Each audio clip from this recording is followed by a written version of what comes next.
Quero convidá-lo a abrir a sua Bíblia no livro do profeta Joel.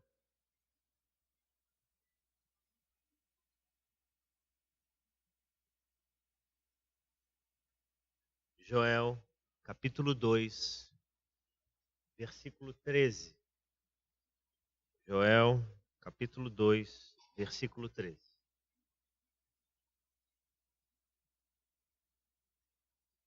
Um versículo apenas. Nos diz o seguinte: rasguem o coração e não as suas roupas. Convertam-se ao Senhor seu Deus, porque Ele é bondoso e compassivo, tardio em irar-se e grande em misericórdia, e muda de ideia quanto ao mal que havia anunciado.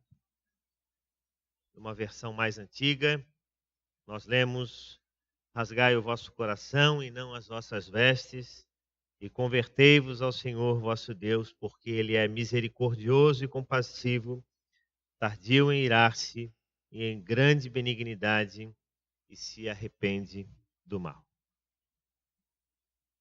Nós vivemos num tempo em que é cada vez mais comum as pessoas darem atenção a tudo aquilo que diz respeito à aparência do que necessariamente a essência. De certa forma, vamos pensar assim, é natural, porque hoje em dia o acesso que as pessoas têm às opções são muito grandes. Antigamente você não tinha muitas opções de produtos na prateleira de um supermercado. Hoje em dia você tem diversas opções, marcas de roupa, lojas, calçados. Então, naturalmente, com a evolução da sociedade, com o crescimento da sociedade, também o surgimento de novas opções, as pessoas naturalmente também vão se despertando para a escolha e vão querendo melhor. E isso não é algo ruim. O problema é que a sociedade do nosso tempo é uma sociedade que foca muito o seu olhar sobre essas coisas. E muitas vezes ultrapassando aquilo que é necessário. Você vê às vezes um excesso de valorização, por exemplo, das marcas, da aparência física. Se é magro, se é bonito, se é gordo, se é baixo, se tem os cabelos longos, lisos ou cacheados. A sociedade está sempre em mudança e, naturalmente, as pessoas também vão se mudando e dando mais ou menos atenção a essas coisas. E muitas vezes as pessoas acabam tentando, através daquilo que mostram para os outros, dar uma aparência, uma ideia daquilo que, na verdade, não o são. Um sociólogo que eu gosto bastante de ler, e volta e meia eu cito alguma coisa dele aqui do púlpito, o Zygmunt Bauman, ele fala sobre a sociedade líquido-moderna, dizendo o seguinte, que hoje em dia o caminho da felicidade de muitos passa pelas lojas, que quanto mais escovas forem, maior então será a felicidade alcançada.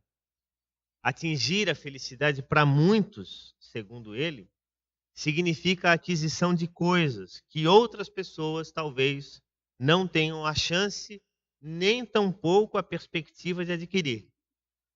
Para ele, a felicidade exige que se pareça estar à frente dos espectadores. Ou seja, para muita gente, a ideia do exclusivo é algo bom. Talvez alguém diga assim, não, pastor, mas não é isso que a gente está querendo fazer. Sabe, Mateus? Não é isso que a gente quer fazer, não é? Eu não quero mostrar que eu tenho, você não tem. Lembra daquela propaganda antiga? Mas, em certa medida, o coração enganoso do homem, da mulher, acabam mostrando isso sem querer. Que, olha, eu estou fazendo isso. Eu estou fazendo isso. Essa é a crítica desse sociólogo chamado Zygmunt Bauman. Então, nesse caminho do exclusivo e da supervalorização daquilo que é aparente, como eu disse, o corpo também entra nesse contexto. e ele acaba se tornando um objeto que assume valor simbólico relevante na nossa sociedade. Por isso que hoje em dia as pessoas cada vez mais, muitas pessoas cada vez mais enfatizam a questão da aparência, e a gente tem visto isso agora com bastante frequência nos jornais, os desvios que podem causar essa busca frenética pela imagem que pode parecer boa, né? Os descaminhos que muita gente usa, inclusive, não levando em conta a sua própria saúde e os riscos que isso podem causar. Isso tem a ver com essa lógica de consumo da nossa sociedade, com essa lógica de você mostrar ser o melhor, não importando se por dentro você esteja morrendo até. Mas o que importa é que, em certa medida, os outros olhem para você e digam assim: poxa, mas como está bonito, como está bonita, como está legal, sem importar se de fato dentro do coração existe saúde, existe vida. Então, essa era do consumo é a era que vivemos. Em muitos casos, como ainda falei e ratificando aqui, a finalidade dos objetos que às vezes nós mesmos possuímos, elas não têm necessariamente uma razão em si. Muita gente às vezes compra simplesmente porque está todo mundo comprando ou porque está um preço muito bom e então é imperdível. E às vezes você encontra pessoas que compram 2 produtos iguais. E alguém pergunta: por que você comprou 2? Não, porque o segundo estava com 50% de desconto. Mas o que você vai fazer com o segundo? Deixa aí, uma hora dessa eu uso. Né? Então, a lógica do mercado é essa. Quer dizer, é fazer você adquirir. E já citei isso aqui, para muitos até a lógica do mercado é a seguinte: é você comprar as coisas que não precisa, com o dinheiro que não tem, para mostrar para os outros que você não conhece. Esse é o nosso tempo. De certo modo estranho, contraditório. Mas nós estamos nele e, em certa medida, nós precisamos lutar muitas vezes porque somos influenciados também por ele. Então, o chamado de Deus para Joel, para o profeta Joel, quando diz para ele: olha, através de ti eu vou dizer para o povo, para a nação de Israel, que rasguem o coração e não as vestes, porque isso era uma prática comum na cultura de Israel. Quando você se via diante de uma situação improvável, uma situação difícil, uma situação assim que de alguma forma carecia de você uma demonstração de arrependimento, o que eles faziam? Eles rasgavam as roupas. Só que muitas vezes esse rasgar as roupas não significava absolutamente nada. Era apenas uma expressão visual. Porque o povo rasgava as roupas, jogava cinza sobre as cabeças, mas não estavam de fato arrependidos. Eles continuavam nos descaminhos, não buscavam a presença de Deus, não atendiam às necessidades dos seus irmãos desfavorecidos. Era a ideia apenas de mostrar para os outros que, olha, ali vai um arrependido. Então, Deus fala que para que o juízo não recaia sobre o povo, para que aquele povo pudesse, de alguma forma, ter a sua condenação modificada, e eles precisavam rasgar o coração e não as vestes. E aqui é interessante porque nós encontramos uma parte nesse versículo que talvez para muitos seja difícil de compreender quando se lê ali que Deus se arrepende do mal. E alguém pergunta: mas como assim Deus se arrepende do mal? E Deus se arrepende de alguma coisa? O que, na verdade, o texto bíblico está dizendo não é que Deus faz alguma coisa da qual ele se arrependa, mas é porque ele tem uma atitude de quem se volta para a necessidade humana. Existe até uma expressão na teologia que define isso aqui, que é a expressão antropopática, ou seja, Deus olha a pobreza humana, a dificuldade do homem, a ineficácia dele resolver o seu próprio problema, então ele se volta para o homem e cuida dele e da mulher e os atende na sua necessidade. A mensagem que Joel proferiu da parte de Deus foi ao povo de Judá, o Reino do Sul. O livro ele é dividido em 2 partes, sendo que as 2 partes falam sobre a vinda do Senhor. A gente não tem uma ideia exata de quando que esse texto foi escrito, mas se acredita que ele tenha sido escrito provavelmente entre 450 e 350 anos antes de Cristo.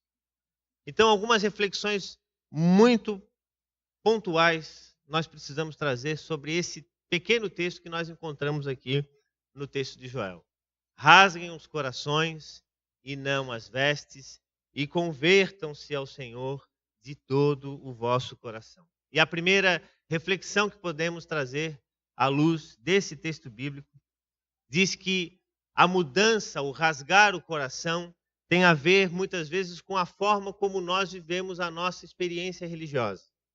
Como que eu e você vivemos a nossa experiência religiosa? Será que a nossa vida, a nossa relação com Deus, ela se dá apenas pela expressão da religião, a nossa vinda ao domingo, por exemplo? Será que Deus ele está presente na nossa vida apenas quando nós nos dirigimos à igreja, cantamos louvores ou estamos em algum trabalho, alguma atividade da igreja? Será que as formas, as cerimônias, elas de alguma forma nos aproximam de Deus? Eu acredito que sim, elas nos ajudam, mas elas não são um fim em si mesmas. Então, não adianta você querer chegar vazio na igreja, acreditando de que de alguma forma você vai sair mais cheio da igreja. Você pode até ter a impressão, a sensação de que está saindo mais cheio, mas logo você vai ser esvaziado.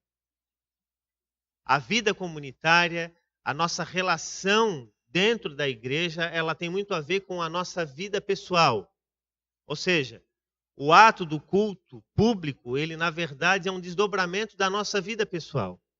Daquilo que nós estamos vivendo no nosso dia a dia, na nossa casa, com os nossos amigos, com os nossos filhos, com os nossos parentes. Atos religiosos, por si só, eles não salvam ninguém. Eles não trazem maior espiritualidade nem maior conhecimento da presença de Deus.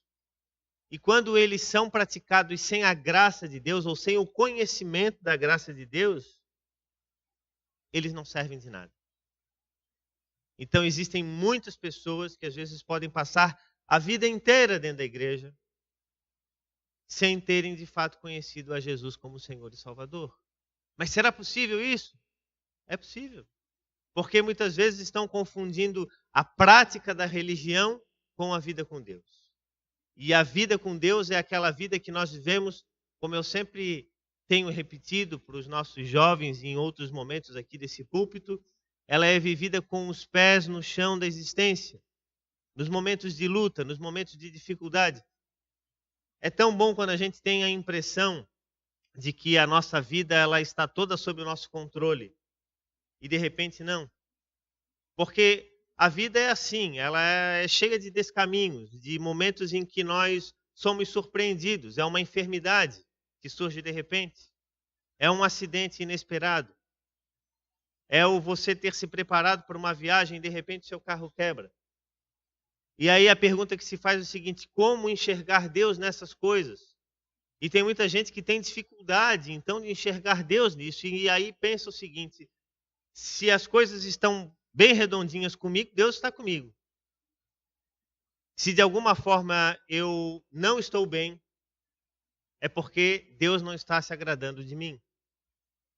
Então, se há desemprego, se há enfermidade, se há tropeços, se há problemas financeiros, é porque Deus está me castigando. Mas não é isso. Descaminhos, problemas, tropeços, eu e você vamos passar na nossa vida. A nossa vida não é um movimento uniforme. E nós precisamos aprender, e para muitos reaprender, a encontrar Deus, a conhecer Deus, a experimentar a presença de Deus nessas coisas no nosso dia a dia. Então, ouvir a igreja é importante? É. Mas viva a sua fé, viva a sua vida espiritual lá dentro da sua casa.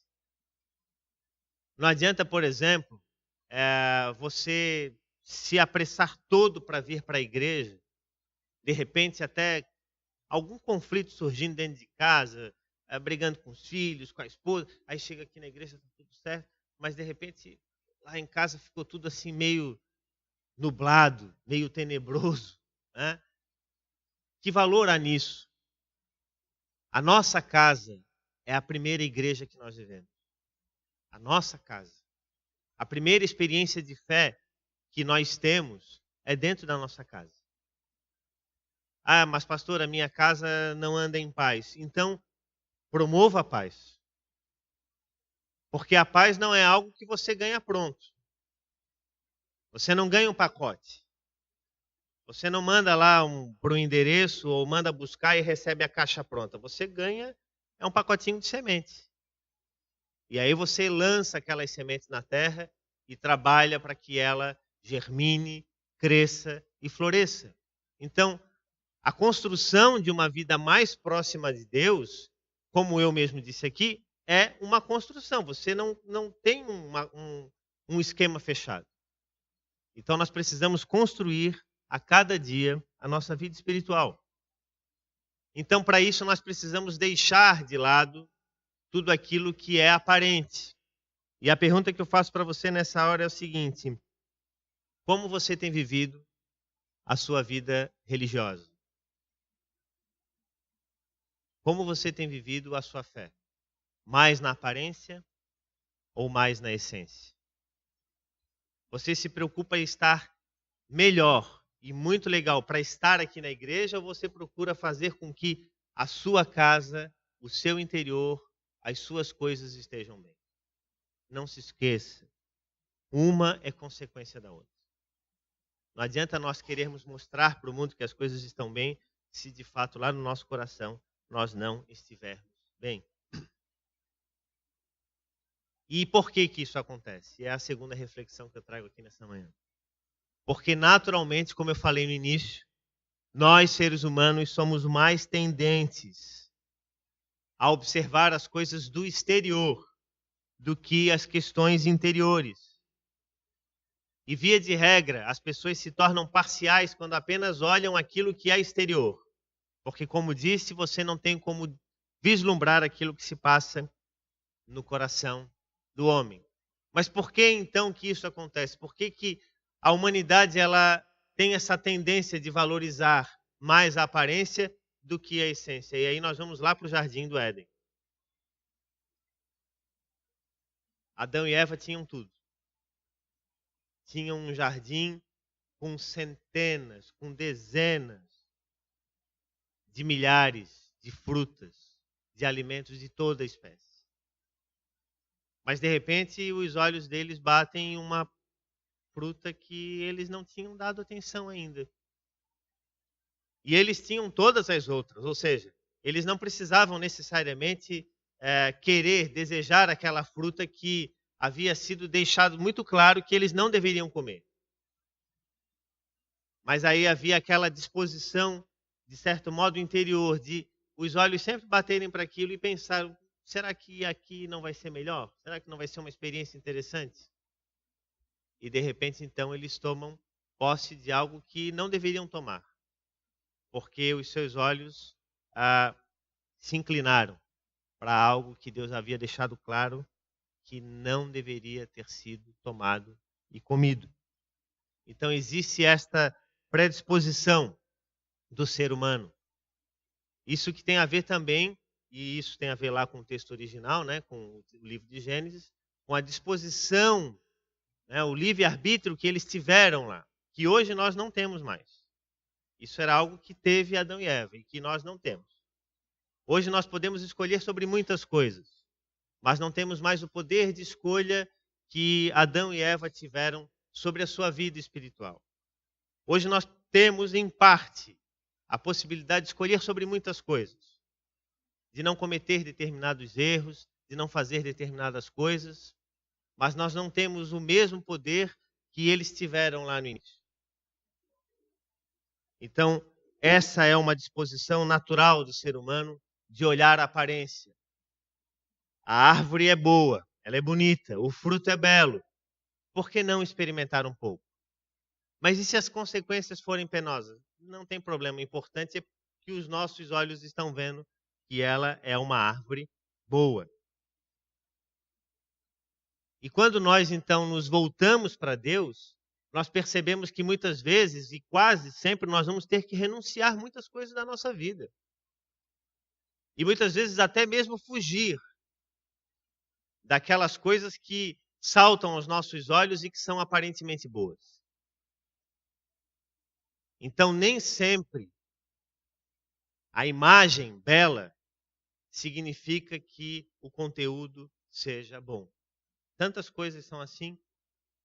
É um alimento, é um carro, é um bem, seja lá o que for, que você de repente tem a ideia, tem a impressão de que, poxa vida, olha, como é bom aquele produto ali, ou como é boa aquela determinada coisa, e você vai conhecer e você acaba percebendo que aquilo ali não é bom, nem aqui, nem em lugar nenhum.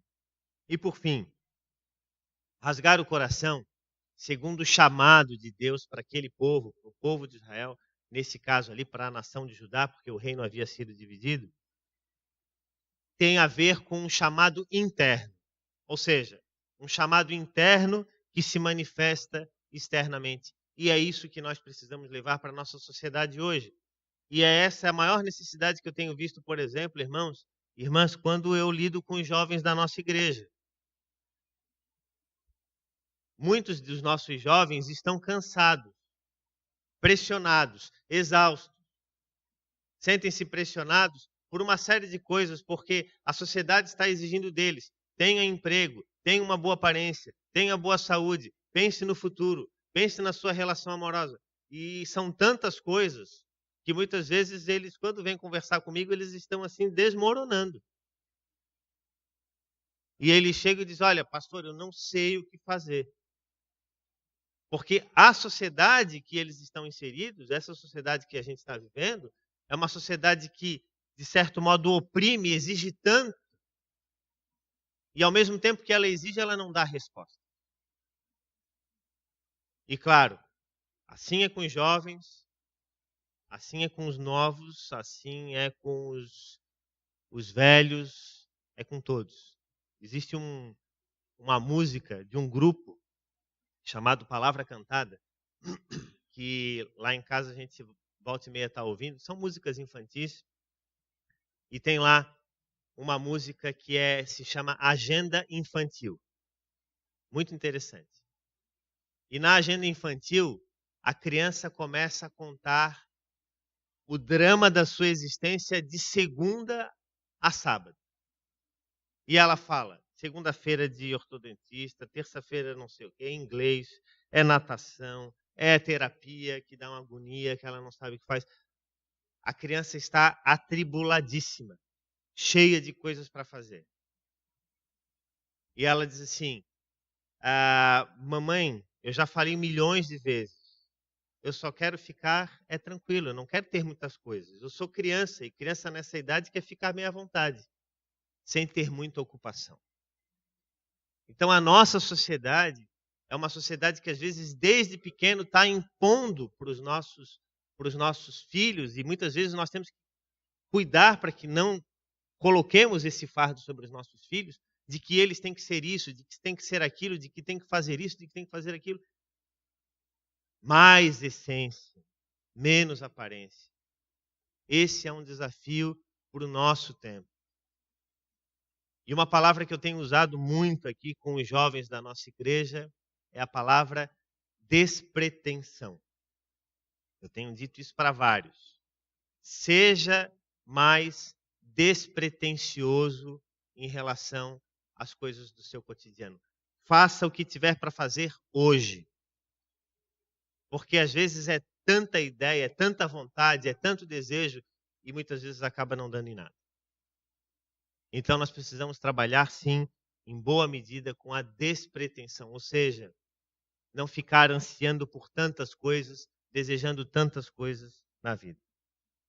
Então, por fim, eu quero deixar essa reflexão à igreja, advertindo que o nosso tempo é esse tempo que nos chama para viver por aquilo que os olhos veem. E não sejamos levados por isso. Que sejamos levados pela essência.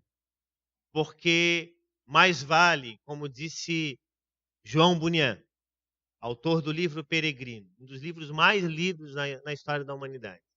Mais vale um coração sem palavras do que palavras sem coração. Mais vale você muitas vezes chegar diante de Deus sem ter o que dizer, como aquele homem que chegou no templo e disse: olha, Senhor, eu sei que eu sou pecador, eu sei que a minha vida está com uma série de problemas, ser propício a mim. É melhor chegar assim do que chegar diante de Deus dizendo assim: olha, Senhor, muito obrigado porque eu não sou roubador, porque eu dou meu dízimo. E olha que os fariseus eram campeões nisso, porque eles davam o dízimo até da hortelã e do endro que nascia no jardim. E Jesus chama esse pessoal de hipócritas, dizendo o seguinte: olha, vocês estão preocupados em dar o dízimo da hortelã, mas vocês não estão preocupados com aquilo que se passa dentro do coração. Jesus já advertiu o povo naquele tempo, dizendo: sepulcros caiados. A aparência bela, pintada de branco, mas por dentro, morte. Não sejamos assim. Lutemos para viver uma fé genuína, uma fé que expresse de fato o nosso relacionamento íntimo com Deus. E que Deus nos abençoe a viver mais quebrantados pelo coração do que demonstrando aquilo que de fato não somos. Que Deus nos abençoe. Amém.